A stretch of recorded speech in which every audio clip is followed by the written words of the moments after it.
श्री स्वामी समर्थ 10वी बोर्डाचा इतिहास राज्यशास्त्राचा पेपर झालेला आहे। आपण जे काही प्रश्न दिले ते सर्व आले, विथ प्रूफ तुम्हाला दाखवणार आहे। आणखीन पण शेवटचा पेपर आहे भूगोलचा, शेवटची संधी आहे। मौका मिला तो चौका मारो। फटाफट भूगोल विषय तुम्हाला पाहिजे असेल आयएमपी प्रश्न नाना फाउंडेशन ऍप डाउनलोड करा। English medium, Marathi medium, same English सर्वांचे आयएमपी प्रश्न मिळतील। संधी आहे तुम्हाला 40 पैकी 40 मार्क मिळवायची आणि आपली टक्केवारी वाढवायची। किंवा दिलेल्या नंबरवर लगेच संपर्क करा।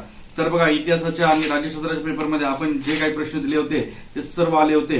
त्याच्यात पहिली जी ऍक्टिव्हिटी होती पूर्ण मी टिक करून दिलेली आणि तुम्ही रील मध्ये देखील बघू शकता, काल परवा रील टाकलेली, त्याच्यामध्ये पण ही ऍक्टिव्हिटी आहे, विथ प्रूफ चेक करा। त्यानंतर सांस्कृतिक वारसा आयएमपी दिलता, बैठक पुढील तक्ता पूर्ण करा, हा एक प्रश्न आलेला आहे। पुन्हा थोडक्यात टिपा लिहा, राष्ट्रवादी इतिहास लेखन, उपयोजित इतिहास, मार्को पॉल, तिन्ही पण प्रश्न आलेले आहेत। त्यानंतर साकारण स्पष्ट करा, 2 लिहायचे होते आणि आपण दिलेले कलेच्या इतिहासाचा सखोल तो एक आलेला आहे। त्यानंतर स्त्रियांच्या आयुष्याशी निगडीत तो एक आलेला आहे आणि चित्रपट माध्यमात इतिहास हा विषय महत्वाचा आहे तो एक आलेला आहे। म्हणजे 3 आलेले आहेत, 2च लिहायचे होते। चौथ्या प्रश्नामध्ये तुम्हाला स्वतःच पॅराग्राफ वाचून प्रश्नोत्तर सोडवायचे होते। 5व्या प्रश्नामध्ये आपल्याला आलेलं आहे की आकाशवाणीचा इतिहास सांगा, मैदानी खेळ, बैठे खेळ आलेला आहे आणि ऐतिहासिक स्थळांच्या जतनासाठी आपण कुठली काळजी घेतली पाहिजे होती, 2 लिहायचे होते, 3 आलेले।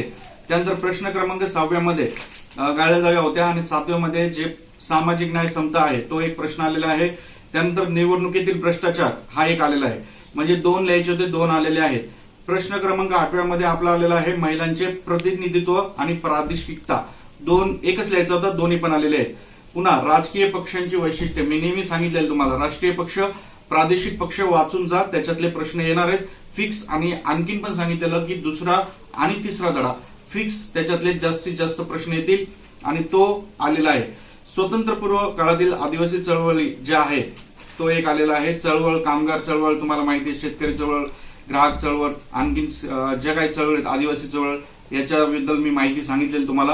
आणि हा एक जो प्रश्न आहे 9वा क्रमांक, राजकीय प्रक्रिया पारदर्शक होण्यासाठी कोणते प्रयत्न केले पाहिजेत, याच्यात थोडस त्यांनी प्रश्न चेंज केलेला आहे फॉर्मॅट। याच्यात पहिला आधी यायचा की लोकशाही टिकवण्यासाठी काय मार्ग अवलंब केला पाहिजे, त्याला थोडस बदलून आणि त्याच्यातच हे उत्तर आहे। मी प्रश्न क्रमांक दिलेला आहे हा आणि तो आलेला आहे, थोडस त्यांनी प्रश्न तुमचा फक्त बदललेला आहे पण उत्तर तेच आहे, विथ प्रूफ तुम्हाला दाखवतोय। अशा प्रकारे हा आपला इतिहास राज्यशास्त्र पेपर झालेला आहे। भूगोलचा पाहिजे असेल तर दिलेल्या नंबरवर संपर्क करा। आता शेवटचा पेपर आहे, शेवटची संधी आहे, तुम्हाला चांगले मार्क मिळतील। आणि व्हिडिओला लाईक आणि शेअर नक्की करा, मुलांचे अभिप्राय भरपूर येत आहेत।